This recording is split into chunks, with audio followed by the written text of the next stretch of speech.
Hallo meine Freunde, hola Madridistas. Ich wünsche euch allen einen schönen Start in die Champions League Woche von Real Madrid. Und passend dazu habe ich ein interessantes Video für euch. Auf der einen Seite unterhalten wir uns unter anderem über Kylian Mbappé.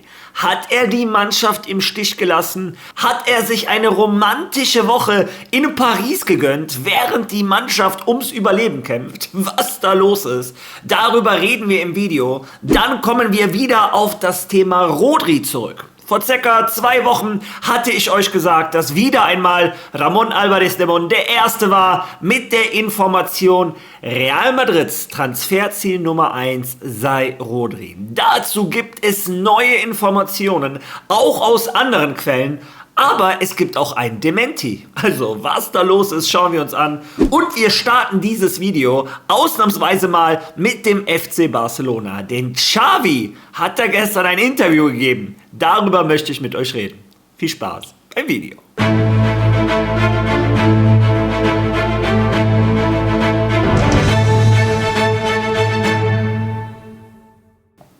Ja, wie ihr es inzwischen kennt, wenn es Themen gibt, die an sich nichts mit Real Madrid zu tun haben, aber die ich gerne mit euch besprechen möchte, die packe ich ja meistens am Anfang in meine Videos. In diesem Fall mache ich das genauso. Und zwar hat Xavi, der legendäre Mittelfeldspieler vom FC Barcelona, gestern ein Interview in La Vanguardia gegeben. Und dieses Interview hat mich komplett aus den Socken gehauen. Ich hätte nicht gedacht, dass der so offen und ehrlich redet. Und zwar ging es darum, warum Messi beim FC Barcelona nicht seinen Last Dance bekommen hat. Wir erinnern uns alle daran, Joan Laporta hat damals diese Puppe umarmt. Sorry, ich komme da nicht drüber weg. Das ist wirklich passiert. Auf jeden Fall hat er zu der Puppe auch noch gesagt, hey, du siehst gut aus. Ja, Joan Laporta hat zu einer Puppe gesagt, hey, du siehst gut aus. Egal, Schluss mit lustig. Auf jeden Fall war das einer der Hauptgründe, warum Joan Laporta seine Wahl zum Präsidenten gewonnen hatte. Er hat nämlich zu dieser Puppe gesagt, Messi, ich werde dir ein Angebot machen, das du nicht ablehnen kannst, und hat den Mitgliedern des FC Barcelonas somit vermittelt, wenn ich Präsident werde, kommt Messi zurück. Ja, und dann hat das Ganze ja nicht geklappt und Joan Laporta hat das auf das Financial Fair Play geschoben und hat gesagt, es war finanziell nicht drin. Ja, und diese Lüge, so muss man das leider sagen, ist inzwischen seit 3 Jahren Allgemeinwissen. Ja, damit hat Xavi gestern in diesem Interview aufgeräumt. Wir uns das zusammen einmal an. Im Januar wird er Weltmeister und aufgrund unserer Beziehung haben wir Kontakt aufgenommen. Wir haben uns gemeldet und er sagte mir, dass er Lust hat, zum Verein zurückzukehren. Und ich sehe es.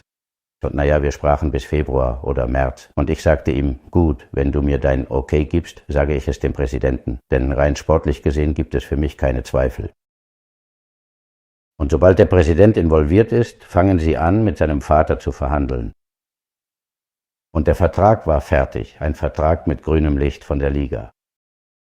Und am Ende ist es der Präsident, der einen Rückzieher macht. Ich rufe Leo an und er geht nicht dran, weil man ihm von der anderen Seite gesagt hatte, dass es nicht klappen würde. Ich rief den Vater an und sagte, das kann nicht sein, Jorge. Er sagt mir, sprich mit dem Präsidenten. Naja, und der Präsident sagt mir, dass er es nicht machen wird. Ich sage ihm, wir reden seit 5 Monaten mit Leo. Es ist alles unter Dach und Fach. Wir haben es gesagt, sportlich gibt es keine Zweifel. Finanziell ziehen wir nach Montjuic um und wir machen einen Last Dance wie Jordan, alles war bereit. Und der Präsident sagt mir, und zwar wortwörtlich, dass er nicht zurückkommt, weil er ihm den Krieg erklären würde, dass er sich das nicht leisten kann. Und das ist die Wahrheit. Mein Interesse ist es, die Wahrheit zu sagen. Und Leo kommt nicht zu Barca, weil der Präsident es nicht will. Nicht wegen der Liga oder weil Jorge Messi mehr Geld verlangt. Das ist eine Lüge, das stimmt nicht, das ist nicht wahr. Es ist der Präsident mit seinen Leuten, die ihm sagen, nein, dass er sich das nicht erlauben kann, dass er die ganze Macht hat und dass Messi ihm diese Macht streitig machen würde. Das heißt, es gäbe einen Krieg, genau so hat er es mir gesagt, wortwörtlich. Krasse Aussagen vom Mittelfeldspieler vom FC Barcelona, vom Trainer. Er selber hatte mit Messi schon alles in trockenen Tüchern. Sie wollten einen Last Dance machen. La Liga hatte grünes Licht für die Finanzierung gegeben. Ja, und Laporta hatte Angst um seine Macht, weil Messi logischerweise auch sehr viel Macht beim FC Barcelona hatte. Ja, und aus Angst, dass er seine Macht verliert, hat er einen Rückzieher gemacht. Ja, die Tränen von Messi bei der Pressekonferenz etc. Alle haben Joan Laporta dafür in Schutz genommen. Er konnte ja nichts dafür, das Financial Fair Play. Er selber hat das auch so verkauft. Ja, und Xabi Alonso hat jetzt gestern mal dieses Lügengebilde aufgedeckt. Finde ich sehr, sehr krass. Bin ich gespannt, wie ihr das seht. Mich persönlich überrascht es nicht mehr, dass Laporta lügt. Aber selbst als Madridista tut es mir ein bisschen für die Barca-Fans leid. Diesen Last Dance, ich glaube, ja, das wäre für das Seelenlieben von Barcelona-Fans sehr, sehr schön gewesen. Naja, der Abschied von Messi ist ja nicht der schönste gewesen. So, Schluss mit FC Barcelona. Kommen wir jetzt zu Real Madrid. Unsere Jungs bereiten sich auf das Champions League-Spiel übermorgen vor. Manchester City kommt in einer Top-Verfassung, wahrscheinlich in der besten Verfassung in dieser Saison, sind klarer Favorit. Es sieht ein bisschen anders aus als vor einem Jahr. Da war Madrid Favorit. Madrid hatte sich damals gegen Manchester City durchgesetzt. Doch die Zeiten sehen anders aus. Manchester City hat gerade in Newcastle gewonnen. 3:1 ohne Erling Haaland. Mit etlichen Spielern, Superstars auf der Bank. Ja, das wird ein sehr, sehr schweres Spiel für Real Madrid. Ja, wer bei diesem Spiel nicht dabei sein wird, das ist Kylian Mbappé. Der ist gestern wieder in Madrid gelandet. Und ihr alle wisst, das habe ich euch berichtet, er hat sich in Paris, in Frankreich behandeln lassen, weil er den Teamärzten von Madrid nicht vertraut. Ja, ich habe dafür den Kylian Mbappé in Schutz genommen. Was auch in den letzten Tagen immer mehr als Gerücht kam, aber mich persönlich hat das nicht interessiert. Ich wollte euch, meiner Meinung nach war das keine Information wert, weil ich möchte das Privatleben von den Spielern, keine Ahnung, habe ich nicht das Gefühl, dass uns das alle unbedingt was angeht. Tatsache ist, er hat wohl eine neue Lebensgefährtin und das ist Esther Exposito. Das ist eine der bekanntesten spanischen Schauspielerinnen. Also die ist schon sehr, sehr bekannt in Spanien und die ist anscheinend liiert mit Kylian Mbappé. Es gibt Videos von den beiden, wie sie zusammen durch Paris unterwegs waren. Die haben das am Anfang versucht zu verstecken, aber nicht geschickt. Die sind nacheinander ins gleiche Restaurant gegangen mit dem gleichen Bodyguard innerhalb von 5 Minuten. Also das war nicht besonders gut versteckt. Es gibt Bilder, wie die sich küssen etc.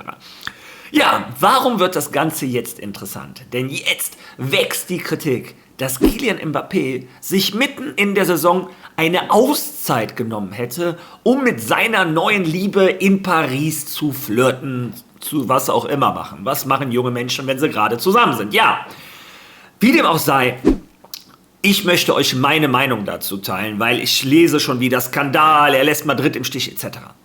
Kylian Mbappé, ich habe absolutes Verständnis dafür, dass er den Teamärzten von Real Madrid nicht vertraut. Ich hatte euch sogar berichtet, es gab eine Fehldiagnose bei Real Madrid. Deshalb hat sich seine Verletzung so lange gezogen. Als er keine andere Lösung gefunden hat, ist er dann nach Paris zu diesem Kniespezialisten gegangen, hatte ich euch alles gezeigt.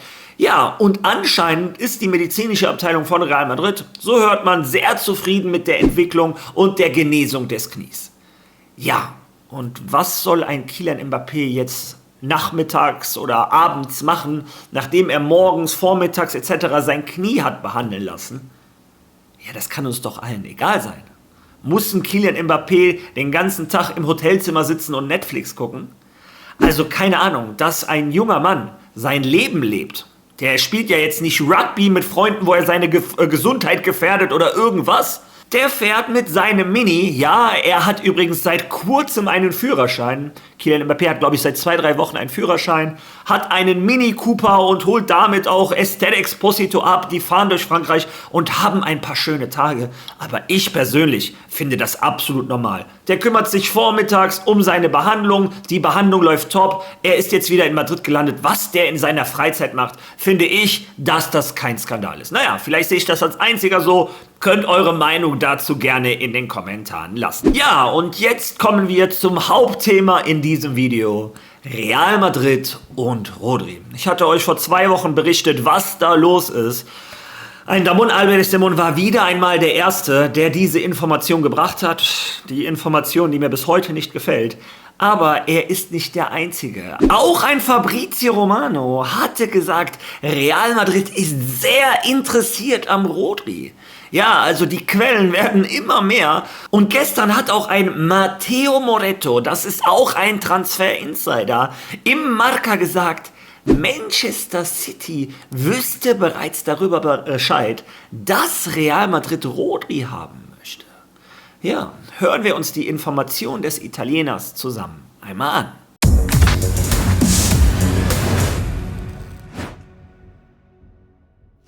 Rodri, spanischer Mittelfeldspieler von Manchester City, ist eine sehr ernsthafte Option für das Mittelfeld von Real Madrid im Hinblick auf den Sommer.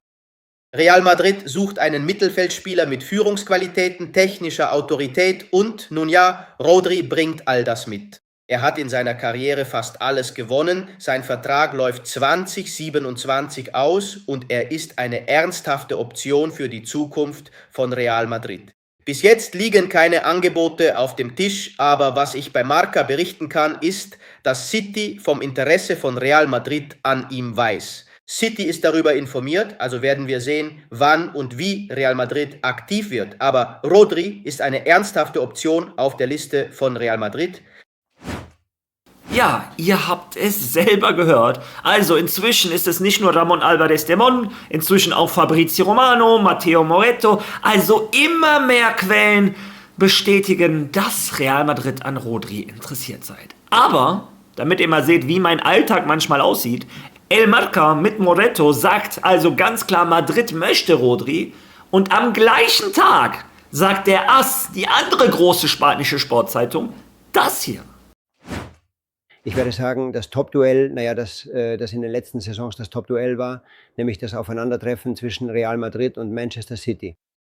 Es wird viel über die Vorzüge der englischen Mannschaft gesprochen werden, angefangen beim Trainer, bei Guardiola und dann weiter bei Haaland und warum nicht auch bei Rodrigo Hernández, einem Spieler, der gerade wieder zu seiner körperlichen Bestform zurückfindet und über den in den letzten Tagen viel gesprochen, spekuliert und berichtet wurde, dass Real Madrid kurz davor steht, eine Einigung mit dem ehemaligen Ballon d'Or-Gewinner von 2024 zu erzielen. Nun, der Fall ist folgender. Real Madrid sucht tatsächlich nach Spielern für diese Position im defensiven Mittelfeld. Es stimmt auch, dass dieser Spieler ihnen gefällt, aber er ist kein Ziel für Real Madrid. Real Madrid hat nun ja andere, sagen wir mal, mögliche Spieler, die diesen Sommer kommen könnten, aber Rodri wird bewundert, er wird nun ja als ein wichtiger Spieler angesehen und er wird in dieser K.O.-Runde sicherlich eine bedeutende Rolle spielen, aber er gehört nicht zu dieser Liste der nun ja Wunschspieler von Real Madrid für die nächste Saison und das, was bevorsteht, ein sehr heißer Sommer, wie wir hier im Diario AS in letzter Zeit immer wieder sagen und das wird sich in den kommenden Monaten bestätigen. Aber Rodri Hernández ist im Moment kein Ziel von Real Madrid. Ja, also unterschiedlicher könnten die Informationen in Spanien nicht sein. AS sagt, Madrid möchte ihn nicht. Marca sagt, Madrid möchte ihn. Aber wir müssen jetzt hier auch auf diejenigen eingehen, die das sagen. Auf der einen Seite José Félix Díaz, auf der anderen Seite Moretto, Fabrizio Romano und Ramon Álvarez de Mon. Also wenn ihr mich fragt, glaube ich eher, dass Real Madrid ihn will. Und ich bleibe dabei, das ist für mich keine schöne Neuigkeit. Abgesehen davon, dass er schon 30 ist, dass er eine schwere Knieverletzung hinter sich hat. Er scheint ja tatsächlich fußballerisch jetzt wieder in Form zu kommen. Manchester City ist wieder erfolgreicher, seit Rodri wieder bei denen spielt. Man sieht, wie wichtig er fußballerisch ist. Ohne Rodri ist Manchester City Europa-League-Mannschaft gewesen. Mit Rodri sind die Champions League Mitfavorit und wahrscheinlich gewinnen die vielleicht sogar noch die Premier League. Also, dass der ein toller Fußballer ist, darüber redet keiner. Aber ich möchte diesen Menschen nicht in der Kabine haben. Wir haben in der Kabine schon genug Unruhe. Und ich möchte nicht jemanden, der sich über Real Madrid, die Institution, quasi lustig gemacht hat. Vor allem über Vinny mit seinem Bella Ciao, Bella Ciao, Bella Ciao. Also ganz ehrlich, bevor ich einen Rodri hole, würde ich lieber weiterhin einen Thiago Pitach vertrauen.